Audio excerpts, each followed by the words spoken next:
a lot of times this is us and our vision. If it's not happening in the first year, I might have done something wrong. Doubt, fear, anxiety, stress, lack of resources, lack of funding. Your bucket's just filling up, man. There's three problems with vision. One, you don't have it. Two, you're not communicating it. And three, you don't believe it. And so there's lots of doubt and insecurity and all that when your bucket is filling up. Just keep casting vision. Keep going through the doors.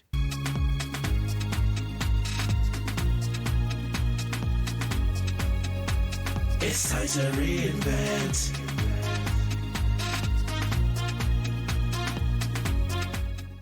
Welcome to the Lessons of Entrepreneurship, the journey of reinvention. Today I've got an exciting guest, Dr. Dave Jones, the founder of M is Good, a Christian advertising agency that has generated over $50 million in revenue. He is a strategic consultant to CEOs and the author of Vision Wins. I'm so excited to have you here, Dave, because not only has the cool factor gone up by you being here on the show, but you've done so much and you speak to something that I think small business owners, entrepreneurs, we get blurry about, and it's very important. You speak about vision. So I'll let you start with your vision should align with your personal identity. What do you mean by that? Yeah, so vision's a big thing. First of all, thank you for having me on. It's an honor to be on, and I'm excited to talk to you tonight. I would say that of all the things that I do over the years, this is my 24th year at M is Good. I started it in November 2001. It's hard to say that you're an expert on anything. Just don't believe in that because I believe in a growth mindset, like always learning, growing, and changing versus I know everything. I've been doing this for so long. How dare you challenge me kind of thing. But I would say that vision is something that I know very well just because I've stumbled through it, Priscilla, for so many years and made so many mistakes. So we're talking about the structure of vision, the culture of vision. We could do a 3-hour podcast on it, honestly.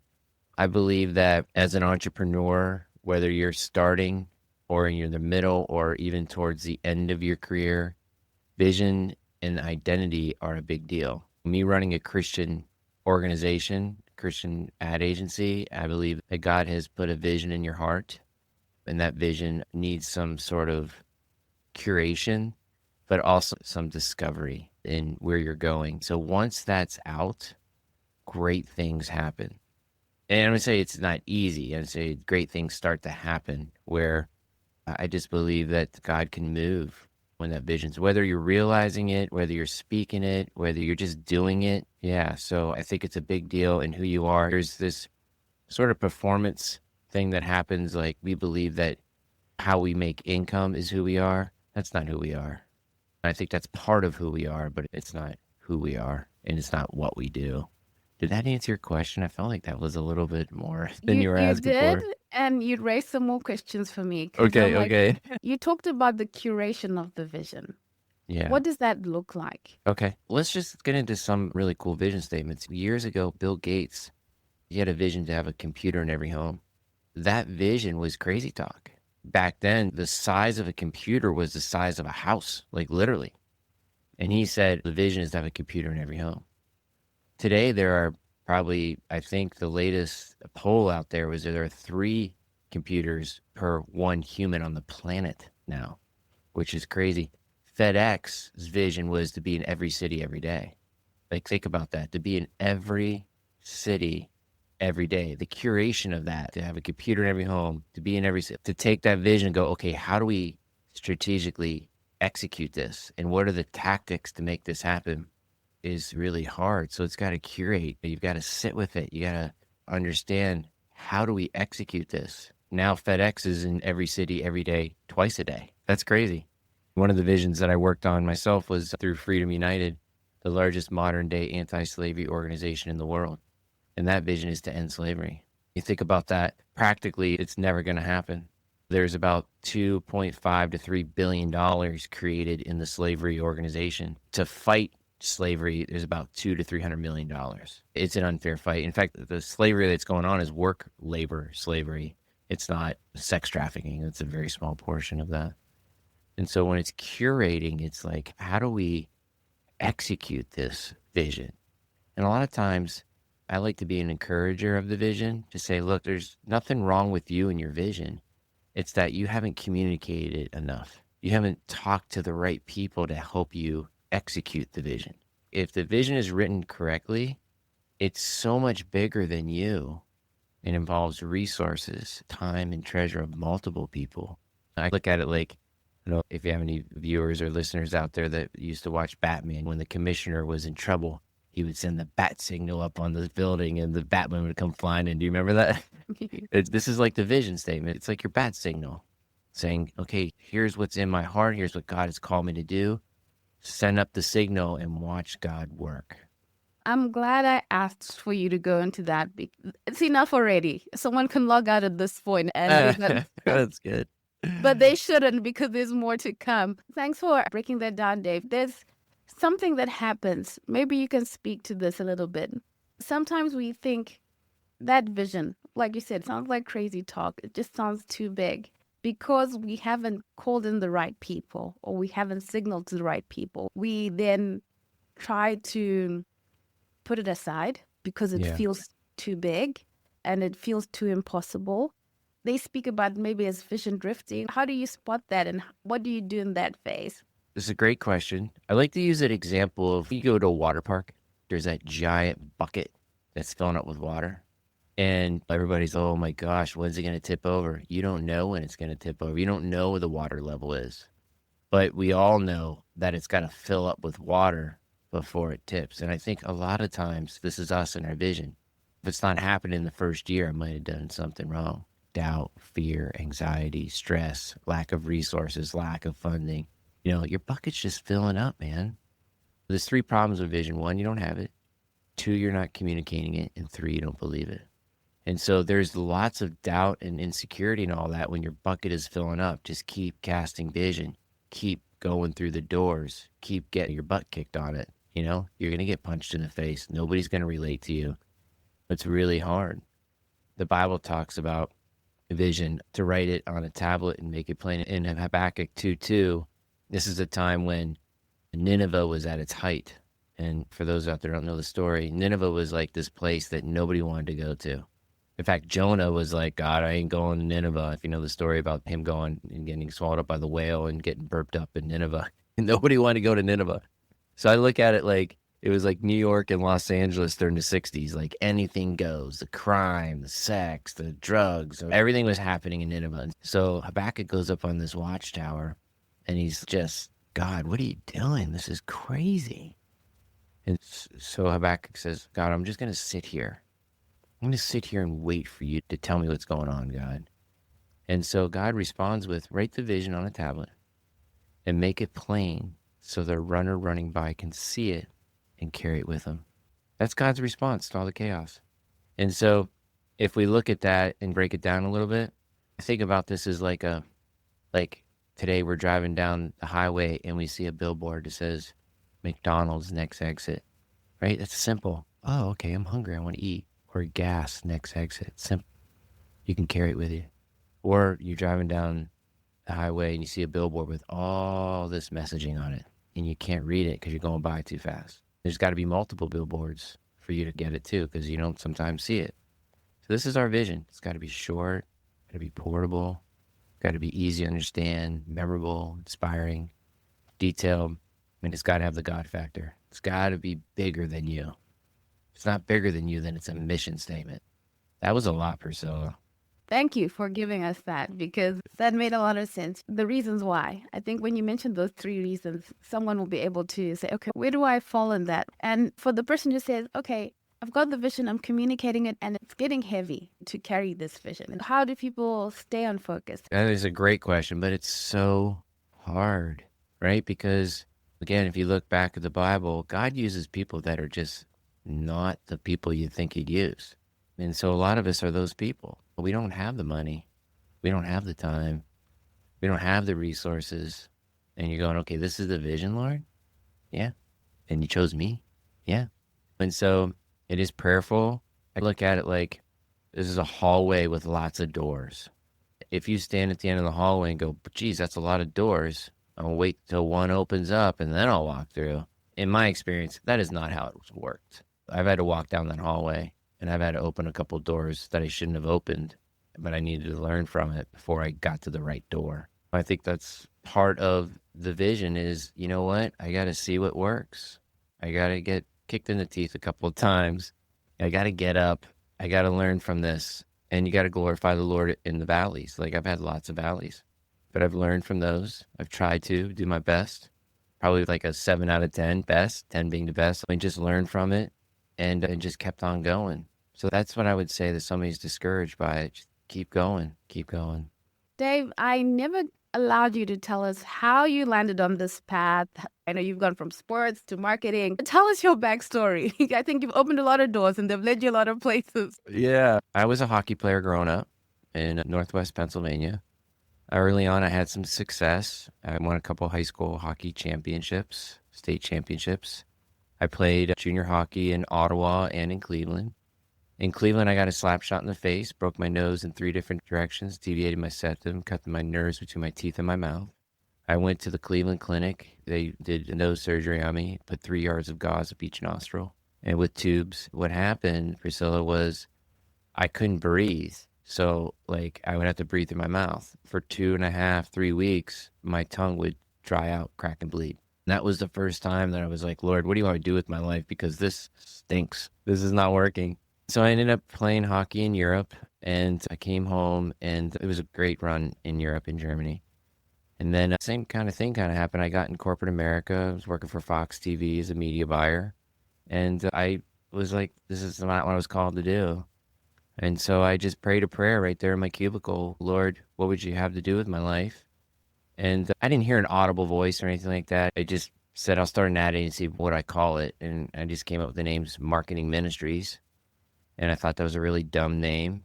So I got a lawyer to see if it's available, and sure enough, it was. And I was like, maybe, yeah, it's not such a dumb name. And so I started to build my company. I had no idea what I was doing.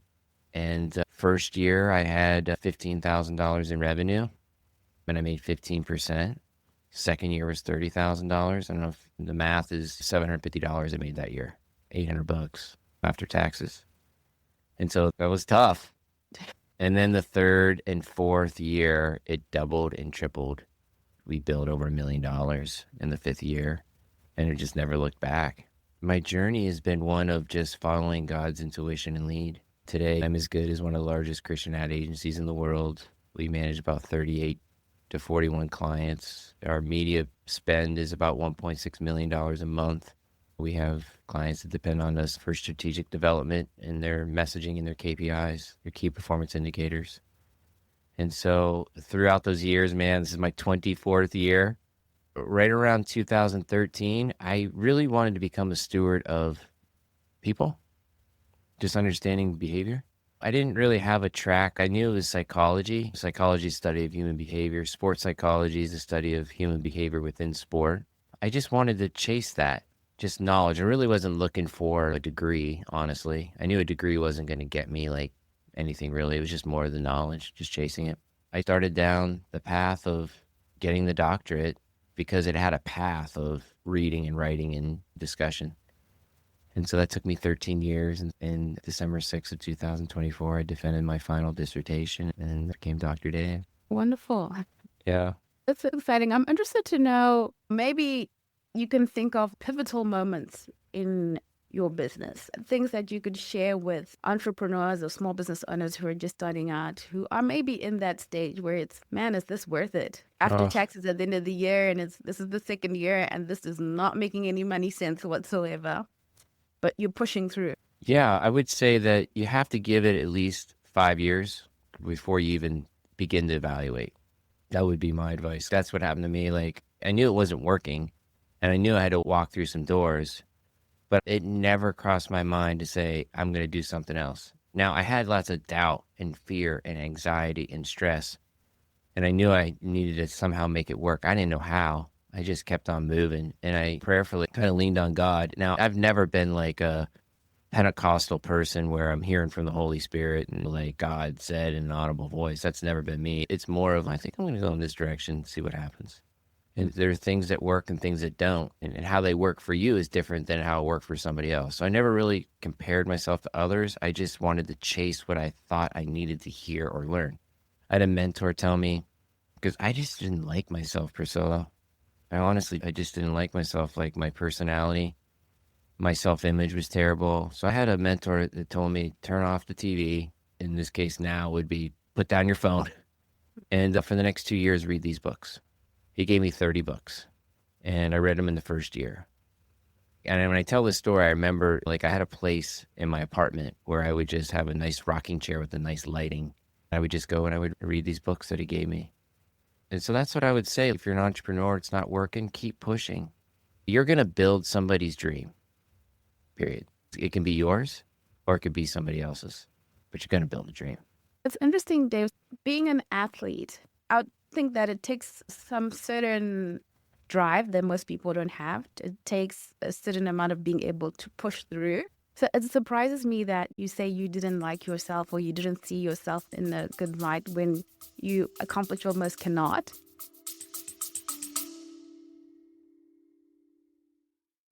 Hey, small business family, quick pause here. If you've been listening and thinking, I need help getting clear on my message and how to actually market this amazing thing I've created, I've made something just for you. It's called the Clarity Intensive, and it's 2 focused sessions, one-on-one, where we untangle your ideas, map out your next best move, and build a foundation for real business momentum.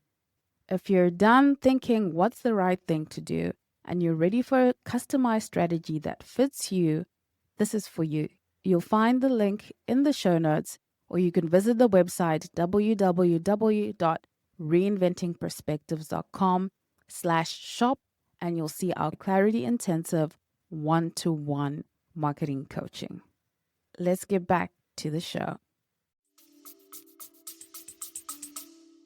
I think that athletes like you, Priscilla, I've watched some of your podcasts coming in here. I can see that you're chasing something else, right? You want to become the best version of yourself. You want to see how far you can go, right? And so I think most people are like that. And I think athletes are the same. They've just gone farther with what they could do. The world idolizes them, right? They look at them and go, wow, they have it together, but they don't. In fact, behind me is a sports psychology journals that I've read for the last 5 years, 2 to 3 a week.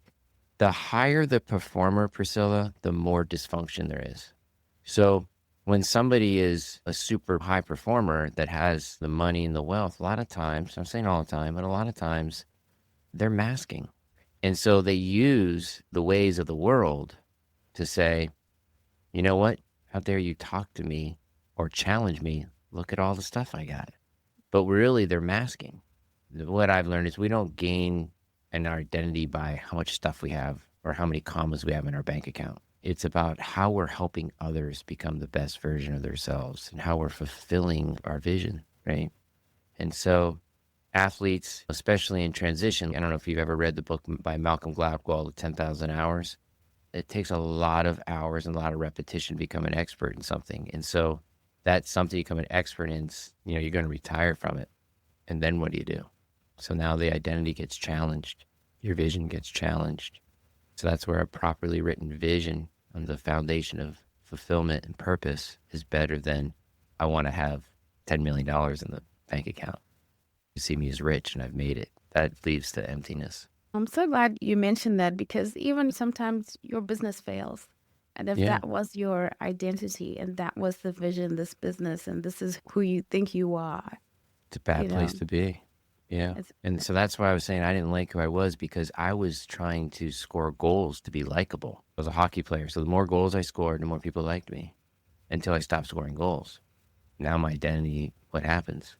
This is where I felt like I was on a curb in a city I've never been in. Now they got to like me for who I am. Who am I? I didn't like me because I didn't even know myself. Well, thanks for sharing that with us, Dave. I think a lot of people really take something from that. We put so much of ourselves into something that when that thing doesn't work, that point of, okay, so who am I? And I like that you talk about vision of purpose and of helping other people, and that being a place where you find joy, especially for Christian entrepreneurs. I think they would really identify with that. I'm interested to know, of the 30 books you read that year, is there one that you would say something stood out for you or something unique you remember still even today? I could probably name about 5 to 6 of them. So How to Win Friends and Influence People, Maximize Manhood, Men Are from Mars, Women from Venus, There's so many good books in there. That Personality Plus, read that one. Strength Finder. There's so many good nuggets in there. I don't even know where to begin. Who You Are When No One's Looking, that was one of my favorite ones. Okay. I think Bill Hybels wrote that one.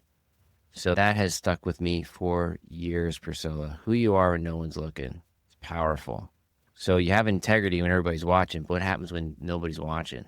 Because who you are when no one's looking, it really defines you. This is why I love golf so much, is because you can cheat in golf very easily and nobody would care, but you're not going to get better when you cheat. I never thought about that golf is a sport where you can cheat. Oh, it's so easy. Yeah. Now, I know you've got your book, Vision Wins, and I think Yes. the audience is for athletes or coming up athletes. Maybe you can tell us what was the concept behind that book and what led to that. Yeah. Vision Wins, the whole premise of the book is R7. R7, I got hit with a prophetic word in 2009 in Germany. That prophecy, it's pretty fine-tuned now, but it was R7. So R7 is, what's the destiny?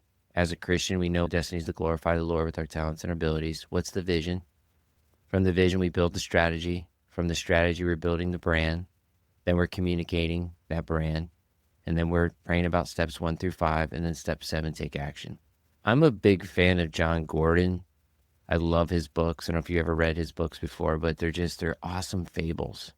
The Carpenter, he wrote, he's got 5 books that are just incredible. So I had the opportunity, I was chaperoning him at an FCA event, and I asked him how he wrote a book, and he told me the process, and it stuck with me for about 5 years.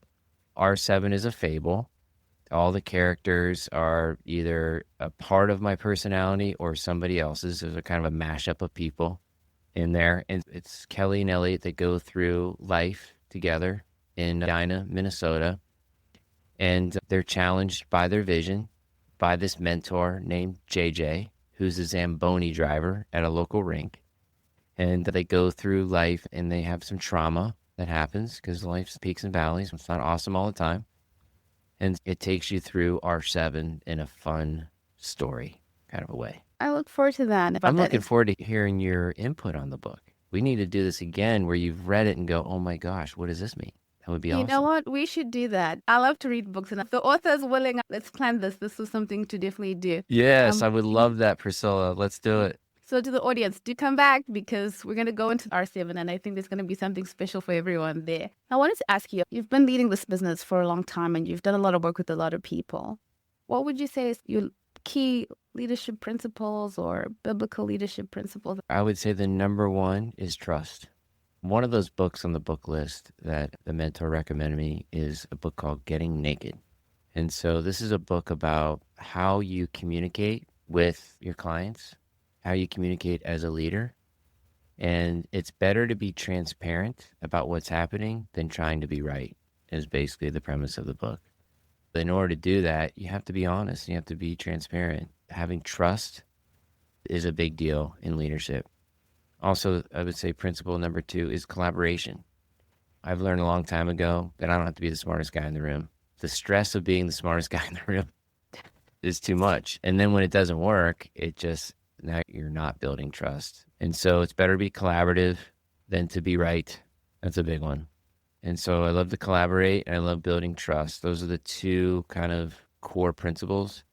I was never the most talented person in the room. And so I didn't have the proper genes and the proper parents that had the right education. And so I always treated myself as, what can I do, right? So if I don't have the right genes and I didn't have all the money, I just figured out that I could come early and stay late. That just requires a little bit of thought, a little bit of planning. You don't have to be special to come early, stay late. You know what you have to do? You have to be focused. And so I would say trust, collaboration, and then come early, stay late. Anything I've been accused of, Priscilla, it's good. I've been accused of being committed. Running an organization for 24 years, the same organization, you have to be committed and you have to come early, stay late. What are you excited about that you see happening in the marketplace, in your industry, or just out there? What's exciting to you right now? AI is exciting. Everybody's trying to figure out AI and how we use it and how it's going to change. I'm excited about that, to see how the world turns around that. I'm excited about the future of Israel I know that sounds crazy what Israel's going through, but I love God's chosen people and I love God's chosen land. So I'm excited to see how Israel gets glorified through all this craziness that's happening. I love being part of teams that excel, teams that are efficient. I usually leave clients with a question of, what's the future you're fighting for? It's a great question to ask. And so I love being part of that conversation and being collaborative and helping people with their vision. That's what I'm excited about.